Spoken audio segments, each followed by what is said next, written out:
Had a press conference yesterday. When LeBron speaks, the world listens. He had a lot of stuff to say, talking about his health, talking about his contract, talking about what lies ahead for the Lakers.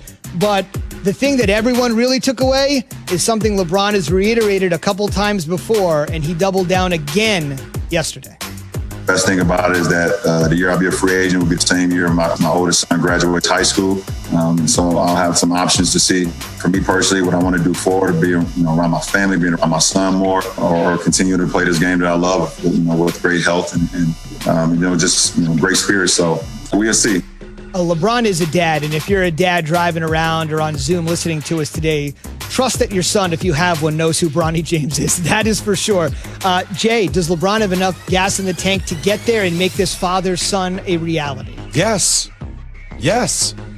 The reality is that if Bronny continues to progress, if he gets drafted, say hypothetically he gets drafted in the second round or late first round, you will have teams that will be vying to draft Bronny James due to the fact that his father could end his career in that city that Bronny James plays. That is a reality, and it's a reality that I know LeBron, if he takes care of business, look, everybody thinks they're going to get one this year. They should at least get two with the talent they have on this team. Two more, you're saying? Two more championships. If he's able to get that, you will see LeBron James play with his son somewhere else, or his son come to LA and be a Laker. Yeah, it's only 3 years from now. It's not like we're talking about 6 years from now. It's 3 years from now. So that would be 20 years now then in the NBA for LeBron. He would be 39. Right. And I'm not doubting LeBron's longevity. I'm just 20 years is a long time to play in the NBA. Yeah, but even if LeBron was giving you 18, 6 and 3, I mean, you stick around because like Jay Will is saying,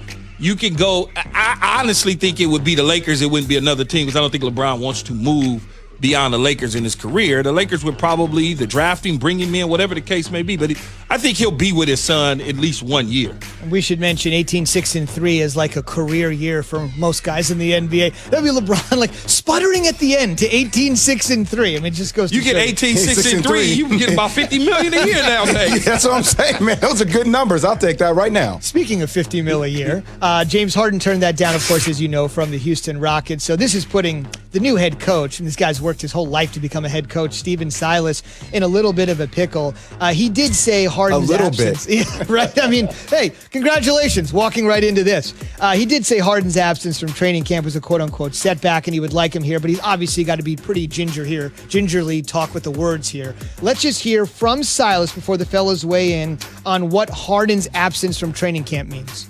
As far as timetable, there is no timetable as far as I know. And it is a setback. You want your best player to be here. There is a short window, as you've alluded to. As I said yesterday, we're working as if this is the 6th to the 23rd. So there is some time, but it is a setback. I have to be honest and understand that this is a setback, not having one of the best players in the NBA here. Really? What have I always said, though? I said, man, the dude don't want to be there. He's not going to come. I don't care what anybody says. It's just athletes, when they put their foot down, that's what it is. Now, you got to make a decision on what you want to do. Hey, guess make what? A decision. When things went down with the Lakers, before they made any decisions, who do you think was consulted? LeBron James by Jenny Buss, Rob Pelinka, right? When things went down with the Nets, who do you think they consulted? Kevin Durant, Kyrie Irving, Joe Tsai. I mean, the owners, they talk. Sean Marks. When things went down in Houston, Tim Fertitta, nobody consulted Russell Westbrook and James Harden. That's why James Harden was with Little Baby this weekend, giving him $100,000 in cash, a $200,000 Rashard meal watch, okay? Pictures of him out. He posted a picture of himself out at a party in Vegas. No mask. Going against NBA protocol saying, yo, I'm out, and didn't show up to training camp on Sunday. If that doesn't tell you what's on James Harden's mind, I don't know what else will. No mask at the party. My invitation to the Little Baby party must have got lost in the middle. No, you were at the bar. I know your line that you say to people at the bar. You know Little what I'm Baby, here you got to for. make this up for me next year. This is a travesty.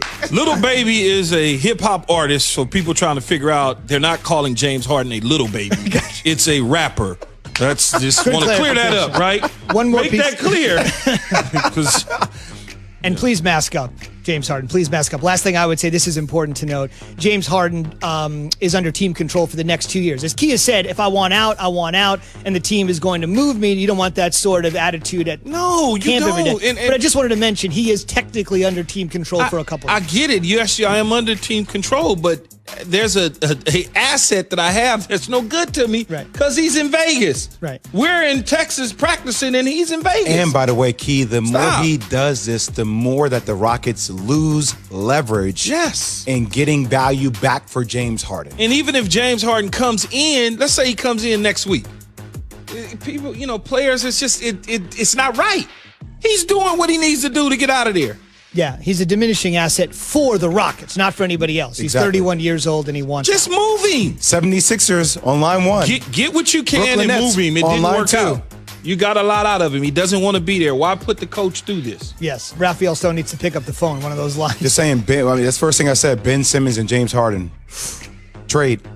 Assets. How about that? Daryl Morey leaves Houston to go to Philly, brings James with him to Philly if he's able to get it done. I mean, James flourished the most under Daryl Morey. Brooklyn's so that right there, certainly too. Makes sense. And we saw a big player-for-player swap last week. Doesn't mean we can't see another one here coming pretty soon. Those are all superstars. This team is devoid of any. Greg Williams has been fine. Hello and welcome to Access Sportsnet Lakers. I'm Allie Clifton. Joining me is our Lakers insider Mike Bresnahan and national NBA writer for USA Today. His name is Mark Medina. Mark, good to see you. Allie, Mike, good to see you guys. I mean, I felt like yesterday was last season, but here we are. How many books behind you have you read? Allie, I've read a lot of them. Behind me, there's a lot of Laker books. There's a lot of NBA books. Hey, I gotta come on the show and bring some facts. So I gotta do my research ahead of time. Looks like a green screen to me, Mark. Are you sure that that's actual books with a bookshelf? I just want to be sure. I can confirm there's some actual books. If you need proof, here's a Laker. We did need it. If you would have heard the guys in our ear, we did need that proof. Oh, wow. I love it. There you go. There's the evidence. I love it. You might need to send me some pictures. I would take a look at some of those books. I'm into reading these days. Yeah, there you go. For now, we got a lot to read here for this show. Mark, good to see you. Brez as well. Let's dive in. Training camp for the champs. It has begun in El Segundo. LeBron and AD both inked deals that will keep them together with the Lake Show for at least the next 3 seasons. After practice, LBJ, the reigning Finals MVP, discussed what he and the Brow locking in long-term means for the franchise. Well, what it means that we're here and we're committed to this franchise. And we're going to give everything that we got to this franchise. That's what it's all about. And the Lakers believe in us, and they rewarded us with those contracts, and we just try to go out there and earn them every day. Both on the floor and off the floor, try to make an impact not only at what we do on the floor, but also make an impact off the floor and how we carry ourselves as men as well. So, it's a great partnership. Hey, LeBron. So this will take you into pretty rarefied air. This contract, 20 years in the league. Have you thought about what the future could look beyond that in terms of how long you'll want to stick around? No, I haven't. I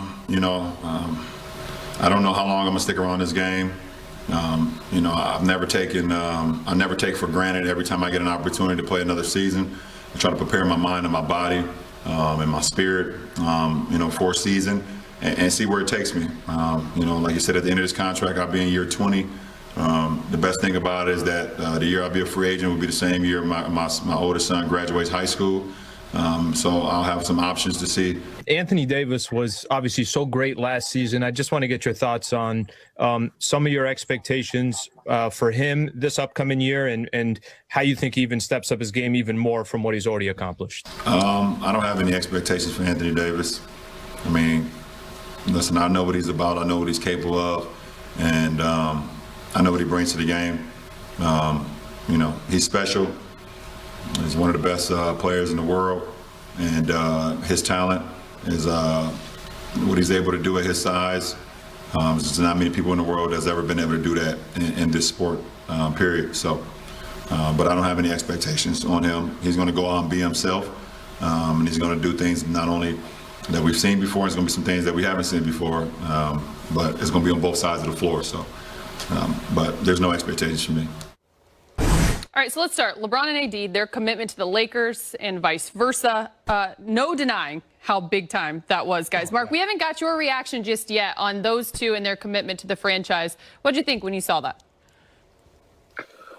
I think it was a pleasant surprise for two reasons. One, LeBron James didn't have to make this decision about an extension. He could have waited another year.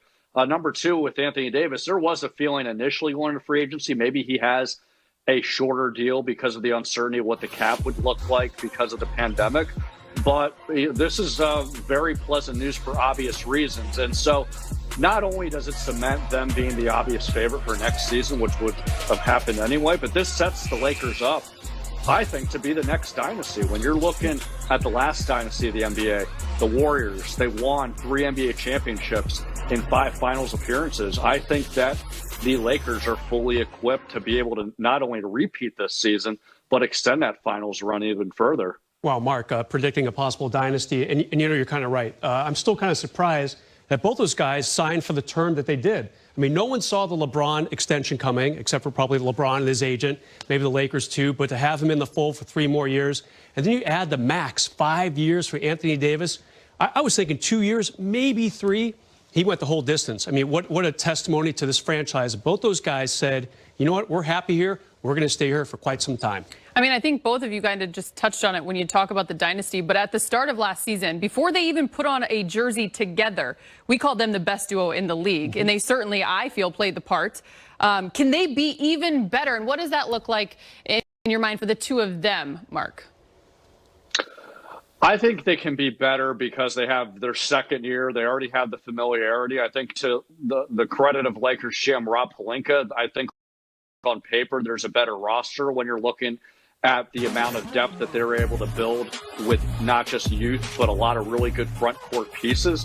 But the reality is the Lakers are coming off a short turnaround. Their season had only ended in mid-October. And when you are a defending NBA championship team, you're always getting everyone's best shot. So when you put that into a very unconventional season where it's compressed, there's a lot of challenges on and off the court, nothing's guaranteed. But I think the Lakers have both the talent and maturity to navigate all those potential pitfalls. Yeah, you know, here's what I like about those two guys coming into this season. They don't have to be the guys every single night. So I don't know if their numbers will be better, per se. Is LeBron going to lead the league in assists? Is AD going to be amazing in rebounds and points?